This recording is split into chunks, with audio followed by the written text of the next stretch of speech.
നമസ്കാരം, പുതിയ വീഡിയോയിലേക്ക് എല്ലാവർക്കും ഹർദ്ദമായ സ്വാഗതം.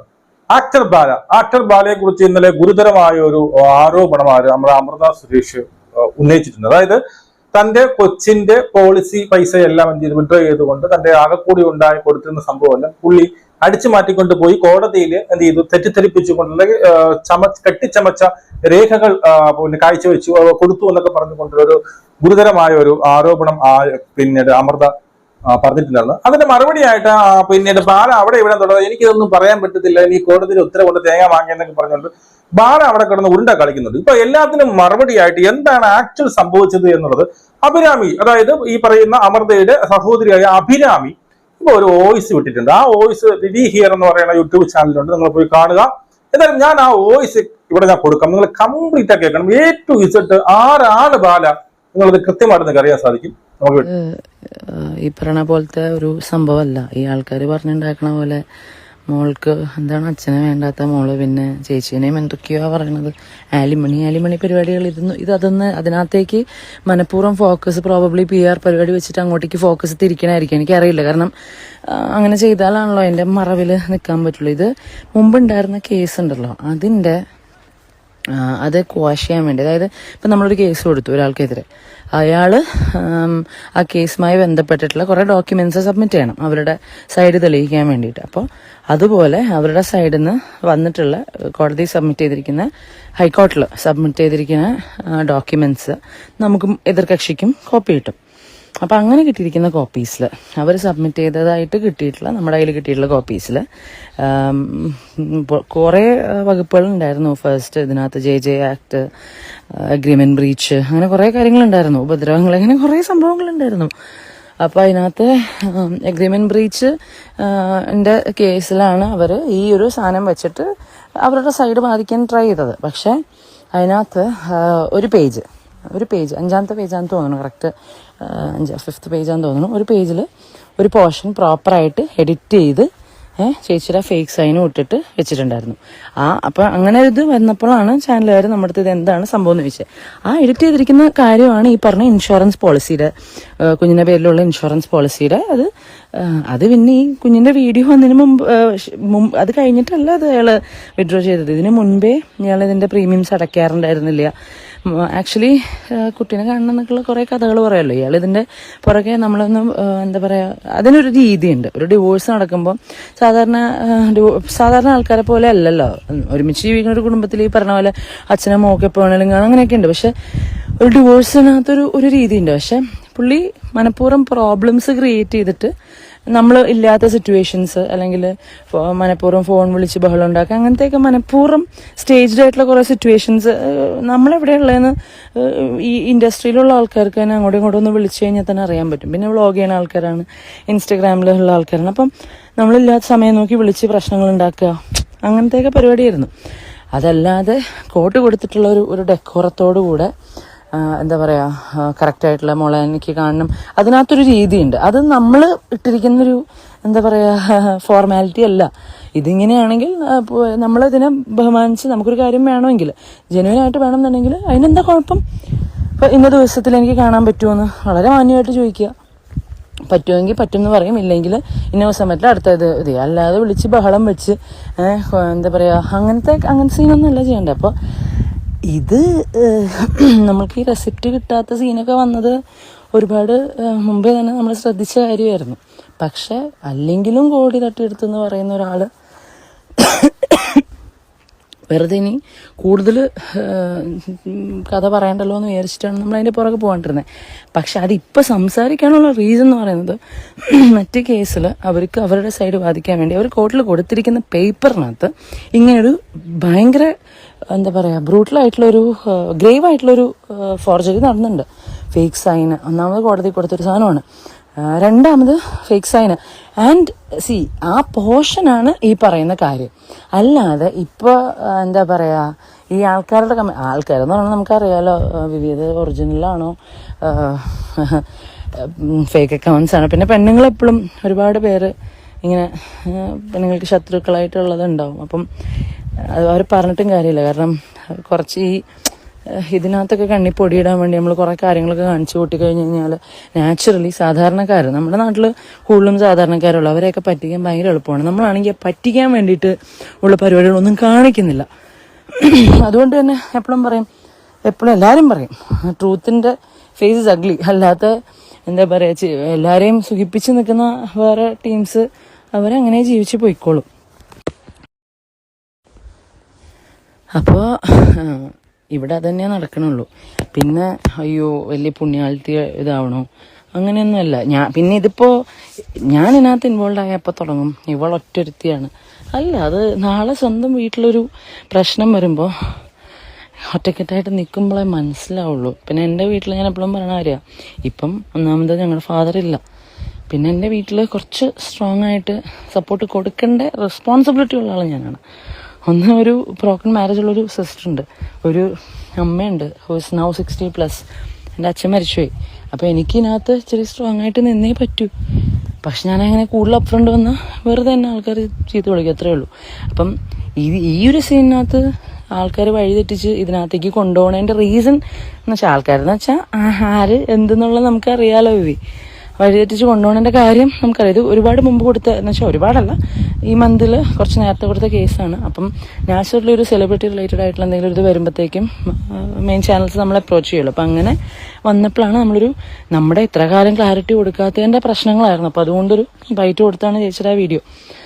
പിന്നെ ഇത് വേറൊരു കാര്യം എന്ന് വെച്ചാൽ, ഞാൻ വേറെ കുറേ കമൻസ് ഉണ്ട്. കൊച്ചിൻ്റെ എന്താ പറയുക, അച്ഛനെ വേണ്ടാത്ത മോളിൽ അങ്ങനെ അച്ഛനെ തള്ളി പറഞ്ഞുകൊണ്ടല്ലേ.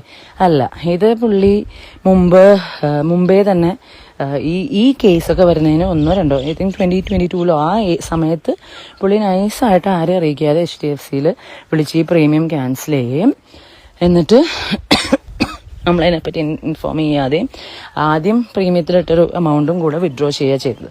FD is there intact. And why ഈ ലക്ഷങ്ങളുടെ കണക്ക് എന്തുകൊണ്ട് ചെറിയ തുക എന്ന് പലപ്പോഴും പറയണമെന്ന് വെച്ചാൽ നമ്മൾ കോടികൾ തട്ടിയെടുത്തു എന്ന് പറയുന്ന ആൾക്കാരല്ലടാ.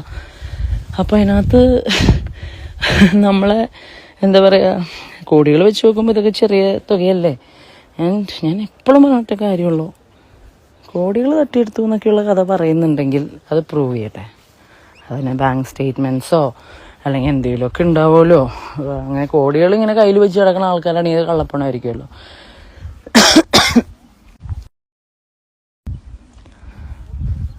അപ്പോൾ ഇത്രേ ഉള്ളൂ ഈ കാര്യം. ഇതാണ് ഇതിൻ്റെ ഒരു റിയൽ സൈഡ്. അത് ആംഗിള് മാറ്റി കൊണ്ടുപോകുന്നത് അവരവരുടേതായ ഗെയിനിന് വേണ്ടിയിട്ടാണ്. മോളുടെ വീഡിയോ വന്നതിന് പിന്നെ ഒന്നും അല്ല ഇത് വിഡ്രോ ചെയ്തിരിക്കുന്നത് ഒന്നും. പിന്നെ ഇപ്പോൾ കുറേ ആൾക്കാർ ഒന്നും വേണ്ടാന്നാണല്ലോ പറഞ്ഞത്, അമൃതൊന്നും വാങ്ങിച്ചില്ല എന്നാണല്ലോ പറഞ്ഞത്. അങ്ങനെയല്ല. അതായത് അതിലും ഒരു ക്ലാരിറ്റി എന്താണെന്ന് വെച്ചാൽ, നമ്മുടെ ഒരു ഡിവോഴ്സ് എടുക്കുമ്പോൾ നമ്മൾ ലീഗൽ അഡ്വൈസ് എടുത്തിട്ടാണ് മുമ്പോട്ട് പോവുക. അപ്പം ഞങ്ങൾ ഫസ്റ്റ് ചേച്ചിയുടെ എൻ്റെ അച്ഛനും അമ്മയും എൻ്റെ ചേച്ചിയും കഷ്ടപ്പെട്ട് സംഗീതത്തോടുകൂടെ ഉണ്ടാക്കിയ ഗോൾഡ് റിട്ടേൺ ചെയ്യാൻ വേണ്ടിയിട്ട് ഫയൽ ചെയ്തപ്പോൾ അതിന് അഗേൻസ്റ്റ് ഇയാൾ ആ സമയത്താണ് ആദ്യമായിട്ട് ഇയാൾ കുട്ടിയുടെ കസ്റ്റഡിക്ക് വേണ്ടി ഇത് ചെയ്യണത്. മനസ്സിലായോ? അപ്പോൾ ഇത് ഇത്രയും ഡെപ്തിലൊന്നും ആൾക്കാർക്ക് കാര്യങ്ങൾ അറിയില്ല. ആൻഡ് ആ ഒരു ഇവിടെ എനിക്ക് തിരവായി കേട്ടോ, അതാണ് ഞാൻ എൻ്റെ ഇടയിൽ കരകരാന്നിങ്ങനെ ഇതാക്കുന്നത്. അപ്പം കുട്ടിയുടെ കസ്റ്റഡി ചോദിച്ചു കഴിഞ്ഞാൽ നാച്ചുറലി ഇമോഷണലി നമ്മളെ മാനിപ്പുലേറ്റ് ചെയ്ത് ഇത് ചെയ്യുക. ആൻഡ് ആ സമയത്ത് കുട്ടീനെ ടോർച്ചർ ചെയ്തതിൻ്റെ കുറേ സംഭവങ്ങളുടെ പ്രൂഫുകളുടെ അടിസ്ഥാനത്തിലാണ് JJ ആക്ട് എടുത്ത് കേസ് കൊടുത്തത്. അത് നമ്മൾ സഹികെട്ട് ചെയ്തതാണ്, എല്ലാവർക്കും അറിയണ കാര്യമാണ്. എന്നിട്ട് വെറുതെ എൻ്റെ ചേച്ചിയുടെ എന്താ പറയുക കാര്യത്തിൽ വേറെ പാളി ഡെസിഷൻസും കാര്യങ്ങളും വെച്ച് ചുമ്മാ, അത് നമ്മുടെ നാട്ടിൽ ഒറ്റക്കെട്ടായിട്ട് നിൽക്കൂല, പെണ്ണുങ്ങൾ പറയാൻ എളുപ്പമാണെന്നുള്ള കാര്യം എല്ലാവർക്കും അറിയണോണ്ട് ആ ആംഗിൾ പിടിച്ചിട്ടാണ് പറയുന്ന ഓപ്പോസിറ്റ് സൈഡിലെ PR ടീമോ വാട്ട് എവർ ഇറ്റ് ഇസ് അവർ ഈ പണി വന്നുകൊണ്ടിരിക്കുന്നത്. അത് കുഴപ്പമില്ല, truth will win one day, നമുക്കത് അറിയണ കാര്യമാണ്. അപ്പം ഞങ്ങളുടെ ഗോൾഡ് റിട്ടേൺ ചെയ്യണ കാര്യം പറഞ്ഞ് അങ്ങോട്ട് ഇത് ചെയ്ത് കഴിഞ്ഞപ്പോൾ ചേച്ചിക്കൊരു വണ്ടി ഉണ്ടായിരുന്നു മൈക്ര, ഇതൊക്കെ റിട്ടേൺ ചെയ്യാൻ വേണ്ടി കൊടുത്തപ്പോഴാണ് കൊച്ചിൻ്റെ കസ്റ്റഡിക്ക് വേണ്ടി ഇയാൾ ഫൈറ്റ് എന്ന് പറയുന്ന ഒരു സംഭവം കാണിച്ച് അവളെ മെൻ്റലി ടോർച്ചർ ചെയ്യാൻ തുടങ്ങി. മെൻ്റലി ആൻഡ് അല്ലാതെ വലിച്ചഴിക്കലും കോടതിയുടെ ഫ്രണ്ടിൽ കൂടെ അന്ന് ഇത്രയും ആക്റ്റീവായിട്ട് മീഡിയ ഉണ്ടായിരുന്നെങ്കിൽ അതില്ല എന്നുള്ള ഉറപ്പാണ് പലരും ഇപ്പോൾ കിടന്ന് ഇത് ചെയ്യണത്. അന്ന് ഇത്രയും ഈ പറഞ്ഞ ഇപ്പം നിങ്ങളാണെങ്കിലും അല്ലെങ്കിൽ ഈ മറ്റേ വ്ളോഗിങ് ഇതാണെങ്കിലും ഓൺലൈൻ മീഡിയ പോലത്തെ ഒക്കെ ആണെങ്കിലും ഉണ്ടായിരുന്നില്ല ഇത്ര ആക്റ്റീവ്ലി. അപ്പം അതുകൊണ്ട് കോടതിയിലൊക്കെ വെച്ച് ആ കുഞ്ഞിനെ കാണിച്ചു കൂട്ടിയേക്കുന്നതൊന്നും പലരും കണ്ടിട്ടില്ല. അപ്പം നമ്മളുടെ കയ്യിൽ അതിൻ്റെയൊക്കെ കുറേ പ്രൂഫ്സ് ഉള്ളത് സബ്മിറ്റ് ചെയ്തതിൻ്റെ ബേസിലാണ് മുമ്പത്തെ കേസ്. ആ കേസിലും തിരിമറി നടത്താൻ കള്ളൊപ്പും. ആൻഡ് എനിക്ക് ഇപ്പോഴും മനസ്സിലാവാത്ത കാര്യം, ഇയാൾ എന്തിനാണ് ഈ പ്രീമിയം തിരിച്ചെടുത്തത്? ഓക്കെ ഫൈൻ, കുഴപ്പമില്ല. പക്ഷെ ഇയാൾ എന്തിനാണ് ആ പോർഷൻ കട്ട് ചെയ്ത് ആകാമൊക്കെ കിട്ടേണ്ട ഒരു എമൗണ്ടാണ്. അതിൻ്റെ ഒരു വൈകാരികമായിട്ടുള്ള എന്താ പറയുക, അതിൻ്റെ ഒരു റെസ്പോൺസ് ആയിരുന്നു അതിനകത്ത്.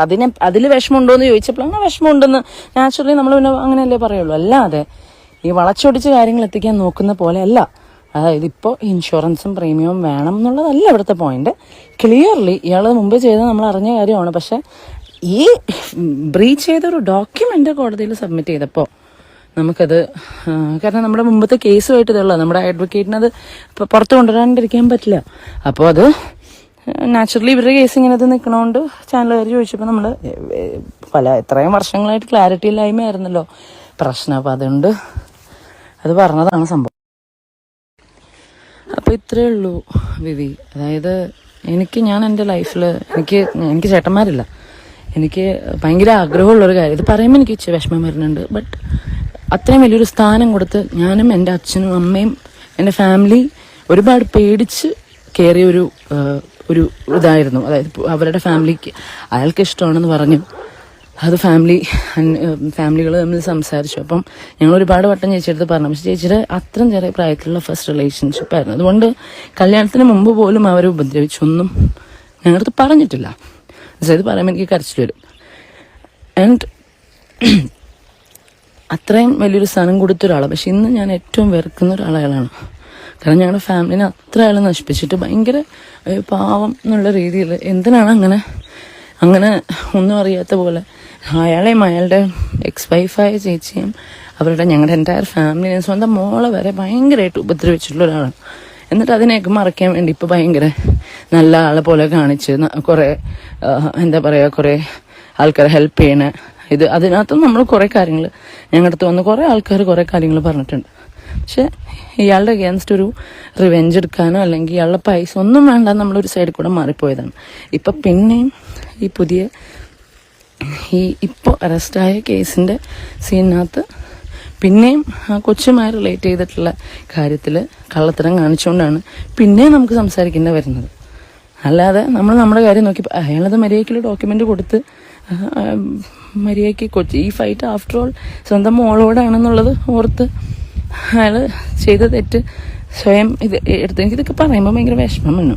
അത് ആക്സെപ്റ്റ് ചെയ്ത് മാറേണ്ട കാര്യമുള്ളൂ. അവിടെയും കള്ളത്തരം കാണിച്ചുകൊണ്ട് മാത്രമാണ് ഇപ്പോൾ ഈ ഒരു സാധനമായിട്ട് വന്നത്. പിന്നെ ഒരു ഡിവോഴ്സ് കഴിയുമ്പോൾ കോടതി അതിനെ അവരും ആ രണ്ട് ഭാഗങ്ങളെയും കൺസിഡർ ചെയ്ത് ഒരു കോടതിയാണൊരു എമൗണ്ട് ഇടുന്നത്. അല്ലാതെ നമ്മൾ വാശി പിടിച്ച് വാങ്ങുന്നൊരു സാധനമല്ല. നമ്മുടെ ആകെ ഉണ്ടായിരുന്ന ഒരു മിഡിൽ ക്ലാസ് ഫാമിലിയുടെ ഒരു വലിയ ഡ്രീമാണ് മൂത്തമുള്ള കല്യാണം. ആൻഡ് ആകെ ഉണ്ടായിരുന്ന ഗോൾഡും എല്ലാ സാധനങ്ങളും കൊടുത്തിട്ട് അതിൻ്റെ നേരെ പകുതി പോലും കിട്ടാതെ അവിടെ നിന്ന് ഇറങ്ങി വന്നത് ഈ ഒരു മോളെയും കൊണ്ടാണ്.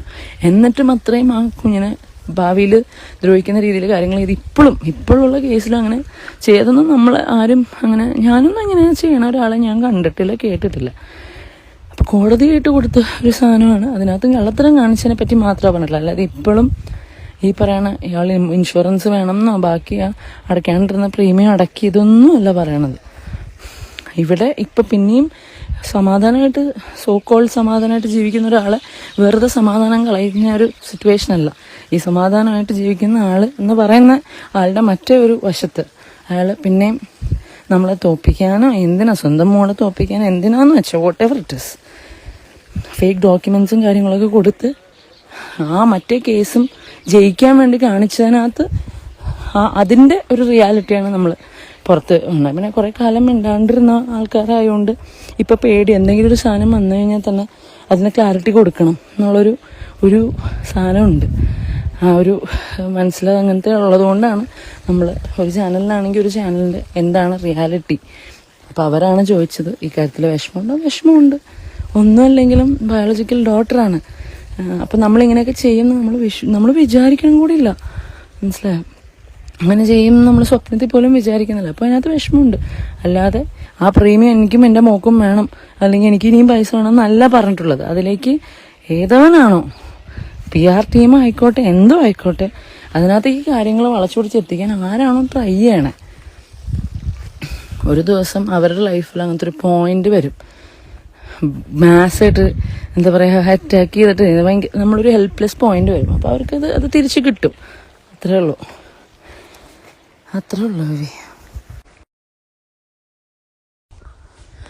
പിന്നെ ഇതിനെപ്പറ്റിയൊക്കെ പലരും പല ആംഗിളിൽ നിന്നും സംസാരിക്കുമ്പോൾ ഇതിനു മുമ്പൊക്കെ ഉണ്ടായിട്ടുള്ള കാര്യങ്ങൾ കണ്ടിട്ടും ഒക്കെ ആണെങ്കിൽ ഓക്കെ. കാരണം ചേച്ചിക്ക് എന്തായിരുന്നു, ചേച്ചി എൻ്റെ അച്ഛനും അമ്മയും എൻ്റെ ചേച്ചിയും കഷ്ടപ്പെട്ടുണ്ടാക്കി ഗോൾഡിൻ്റെ അമൗണ്ടിൻ്റെ പകുതി പോലും ഇല്ലാതെയാണ് സെറ്റിൽ ചെയ്തിട്ടില്ല എന്ന് പറഞ്ഞിട്ടേ ഇല്ല ഒരിടത്തും. അത് മുമ്പത്തെ വീഡിയോസ് എല്ലാം കണ്ട് ക്ലിയർ ആയിട്ടാണ് ആൾക്കാരത് കമൻറ്റ് ചെയ്യേണ്ടത്. മനസ്സിലായി? ചേച്ചിയുടെ പേരിലൊരു വളരെ ചെറിയ എമൗണ്ട്, പാപ്പുവിൻ്റെ പേരിലും ഈ പറയുന്നൊരു എമൗണ്ട്, ഇത് വെച്ചിട്ടാണ് എൻ്റയർ ഇത് ചെയ്തത്. ആൻഡ് ആ സമയത്തെന്ന് പറഞ്ഞാൽ ചേച്ചി അവിടെ നിന്ന് വന്നുകൊണ്ട് ആസ് എൻ EDയും ഒക്കെയും കിട്ടി, പാഴ്സലായിട്ട് ഇങ്ങോട്ട് വന്നുകൊണ്ട് മ്യൂസിക് സീൻസിനകത്തും അത്ര അങ്ങോട്ട് ആക്റ്റീവ് ആയിരുന്നില്ല. അപ്പം ആ കിട്ടിയ എമൗണ്ട് അന്ന് ഈ പുള്ളിയുടെ കൂടെ ഫൈറ്റ് ചെയ്യാൻ വേണ്ടി നമുക്ക് സീനിയർ ആയിട്ടുള്ള അഡ്വക്കേറ്റ്സിൻ്റെ ഒക്കെ എമൗണ്ട്സ്, അതായത് ഒരു വട്ടമൊക്കെ വരുമ്പോൾ തന്നെ 1.5 ലക്ഷം അപ്പിയറൻസിന് തന്നെ ചാർജ് ചെയ്യുന്ന ആൾക്കാരായിരുന്നു ഉണ്ടായിരുന്നത് ആ സമയത്ത്. അപ്പോൾ അതിന് ഉള്ള അവരുടെ എമൗണ്ട്, ഇതിൻ്റെ ചേച്ചിക്കായിട്ട് കിട്ടിയ എമൗണ്ട് ഫുള്ള് അവരുടെ അഡ്വക്കേറ്റ് ഫീ ആയിട്ട് പോയി. അപ്പോൾ ബേസിക്കലി ചെന്ന് കല്യാണം കഴിച്ച് നല്ല ഇടിയും കിട്ടി, നല്ല ഇടിയും ചവിട്ടും കിട്ടി. ആകെ ഉണ്ടായിരുന്ന ഇട്ടിരുന്ന പൊന്നും കൂടെ അവിടെ കൊണ്ടുപോയി കൊടുത്ത് ഒരു പാവയായിട്ട് വണ്ടി എല്ലാം പോയിട്ടാണ് പുള്ളിക്കാർ തിരിച്ചു വരുന്നത്. അപ്പം അങ്ങനെ വന്നിട്ടുള്ളൊരു ചേച്ചീനെ ഞാൻ ചത്താലും സപ്പോർട്ട് ചെയ്യോടാ. എന്നിട്ടും നിന്നില്ലല്ലോ. എന്നിട്ടും അത് കഴിഞ്ഞിട്ടൊരു ഡിസിഷൻ എടുത്തതിനകത്ത് അത് പലരുടെയും പല ആൾക്കാരുടെയും പല റിലേഷൻഷിപ്പ് ആണെങ്കിലും പല കാര്യങ്ങളാണ് ആൾക്കാർ പലതും പറയും. പക്ഷെ അതിനെ ഒരു പബ്ലിക് പ്ലാറ്റ്ഫോമിലേക്ക്, എപ്പോൾ പബ്ലിക്കിൽ വന്നാലും വേറെ എന്തെങ്കിലും ആരെങ്കിലും ചോദിച്ചാലും ഈ ഒരു ടോപ്പിക് എടുത്തിട്ട് ഇതിനെ കളിയാക്കുന്ന രീതിയിൽ എടുത്തിട്ട് അത് മനഃപൂർവ്വം കുറെ കാലമായിട്ട് നമ്മളെ ആക്ഷേപിച്ച് ചെയ്യാൻ വേണ്ടിയിട്ട്, ഹെയ്റ്റ് ക്രിയേറ്റ് ചെയ്യാൻ വേണ്ടിയിട്ട്, ആരെങ്കിലും മറന്നുപോയാൽ തന്നെ ഓർമ്മിപ്പിച്ച് കളിയാക്കിപ്പിക്കാൻ വേണ്ടി ചെയ്യുന്ന കാര്യമാണ്. അത് കാരണം ഉണ്ടായിട്ടുള്ള ഡാമേജ് ആർക്കും പറഞ്ഞാൽ മനസ്സിലാവില്ല. ഞാൻ എന്തുകൊണ്ട് ഇങ്ങനെ ഇത്ര ഹേറ്റ് കാണിക്കണം എന്നുള്ളത് എനിക്ക് മനസ്സിലാവണില്ല. അത് കുറെ കാലമായിട്ട്, ഒരുപാട് വർഷമായില്ലേ. അപ്പോൾ അതിൻ്റെ ഇമ്പാക്റ്റാണ്. അതവർ പരസ്യമായിട്ട് ഇങ്ങനെ കളിയാക്കി അതിൻ്റെ ഇഫക്റ്റ് നല്ല രീതിക്ക് ഞങ്ങളുടെ ഫാമിലിനെ നശിപ്പിച്ചിട്ടുണ്ട്, തകർത്തിട്ടുണ്ട്. പക്ഷെ അതിനകത്ത് ഓരോ വട്ടം എണീറ്റ് വരാൻ പോകുമ്പോഴും അപ്പുറത്തെ ഭാഗത്താണ് അയ്യോ എന്താ ഞാൻ വെറുതെ ജീവിക്കുവാണല്ലോ, ഞാൻ എന്തിനാ വെറുതെ ട്രാക്ക് ചെയ്യണേന്ന് ചോദിക്കണം. അല്ല, നമ്മൾ ചെയ്യണേനാണല്ലോ. വെറുതെ ഒന്നും പോലീസ് കേസ് എടുക്കില്ലല്ലോ, FIR വെറുതെ അല്ലല്ലോ എടുക്കുക. ഇത് ഇപ്പൊ പുതിയൊരു ഇഷ്യൂ വന്നത്, ഈ മുമ്പത്തെ കേസിനകത്ത് അവർ കൊടുത്ത ഡോക്യുമെന്റ്സിൽ കള്ളത്തിലുണ്ടായിരുന്നു. അത് കള്ളൊപ്പുണ്ടായിരുന്നു. ചേച്ചീനെ കോർട്ടിനെ പറ്റിക്കുന്ന രീതിയിലാണ് അത് ചെയ്തിട്ടുണ്ടായിരുന്നത്. അതുകൊണ്ടാണ് ഇപ്പം ഈ ഒരു സാധനം തന്നെ. അല്ലാതെ അത് എൻ്റെ കാര്യം നോക്കി ഞാൻ ജീവിക്കുകയാണ്, എന്തിനാണ് അയ്യോ ഇങ്ങനൊരു സാധനം കണ്ടിട്ടുണ്ടായിരുന്നു. അല്ലെങ്കിലും മുമ്പത്തെ ഭാര്യമാർക്ക് എന്താണ് എക്സ് വൈഫിന് സന്തോഷമായിട്ട് ജീവിക്കണതാണ്, അപ്പം അങ്ങനെയൊക്കെ പറഞ്ഞുണ്ടാക്കാം. അതിനൊന്നും ഒരു കുഴപ്പമില്ല. പക്ഷെ മനസ്സാക്ഷി എന്നുള്ളൊരു സാധനമുണ്ട്. നമ്മൾ ചുമ്മാ വന്ന് നമ്മുടെ ഒരു എന്താ പറയുക, നമ്മുടെ ഒരു ഫ്രീ ടൈമിൽ ഇരുന്ന് 2 കമന്റ് ഇട്ട് പോണത് അല്ല. ഒരു പെണ്ണിനെ കണ്ണും പൂട്ടി അങ്ങ് അപരാധിക്കുക, അത്രേ ഉള്ളൂ. മനസ്സിലായോ? അപ്പോൾ അതൊക്കെ അങ്ങനെ തന്നെ ഇരുന്നോട്ടെ. പയ്യെ എല്ലാവരും പയ്യെ ട്രൂത്ത് വിൽ അൺവീൽ, അത്രയും പറയാനുള്ളൂ. അല്ലാതെ സ്വന്തം കാര്യം നോക്കി ജീവിക്കുന്ന അതേ നമ്മൾ ഒരുപാട് കാലമായിട്ട് അത് മാത്രമേ നമ്മൾ ആവശ്യപ്പെട്ടുള്ളൂ. സ്വന്തം കാര്യം നോക്കി ഒന്ന് നമ്മുടെ നെഞ്ചത്ത് കയറല്ലേ എന്നുള്ളത് മാത്രമേ നമ്മൾ പല രീതിയിലും ഇത് ചെയ്തിട്ടുള്ളൂ. അതിനു വേണ്ടിയാണ് നമ്മൾ എന്തൊക്കെ എത്ര അടി കിട്ടിയാലും മിണ്ടാതിരുന്ന പയ്യെ നിർത്തൂലെന്ന് വെച്ചാൽ അത് കൂടിക്കൂടി വന്ന് കൊച്ചിനെ എഫക്ട് ചെയ്യാൻ തുടങ്ങിയ ഒരു സാഹചര്യത്തിലേക്ക് എത്തിയപ്പോഴാണ് നമ്മൾ ഈ പറയണ പോലെ റിയാക്ട് ചെയ്യാൻ തുടങ്ങിയത്. വകുപ്പുകളുള്ളത് കൊണ്ടാണല്ലോ റിയാക്ഷൻ നേരെ കേസായി അറസ്റ്റിലേക്ക് എത്തിയത്. അത് കഴിഞ്ഞ് ഇപ്പം ഇങ്ങനൊരു സാധനം വന്നിരിക്കുന്ന ആ കേസിലും ഈ പറഞ്ഞ കള്ളത്തരം കാണിച്ചുകൊണ്ട്. പിന്നെ ഞാൻ പുള്ളിയുടെ ഒരു ഇന്റർവ്യൂ ഇന്നലെ ഞാൻ കണ്ടിരുന്നു ഒരു തമിഴ് ചാനലിൽ. അതിനകത്ത് പറയണ്ടായിരുന്നു എൻ്റെ കേസ് ക്വാഷ് ചെയ്തു എന്നൊക്കെ പറയണ്ടായിരുന്നു. അപ്പം എനിക്കറിയില്ല എന്തിനാ ഇങ്ങനെ കള്ളം പറഞ്ഞ ആൾക്കാരെ പറ്റിക്കണമെന്നൊന്നും എനിക്ക് മനസ്സിലാവണില്ല. Let it be. അതിലവർക്ക് അയാൾക്കൊരു സന്തോഷം കിട്ടണമെങ്കിൽ അയാൾ സന്തോഷിക്കട്ടെ. പക്ഷെ അങ്ങനെ ഞാനൊന്നും ചെയ്തില്ലേ രാമനാരായണ എന്ന് പറയണതൊരു ശരിയായ ഏർപ്പാടല്ല.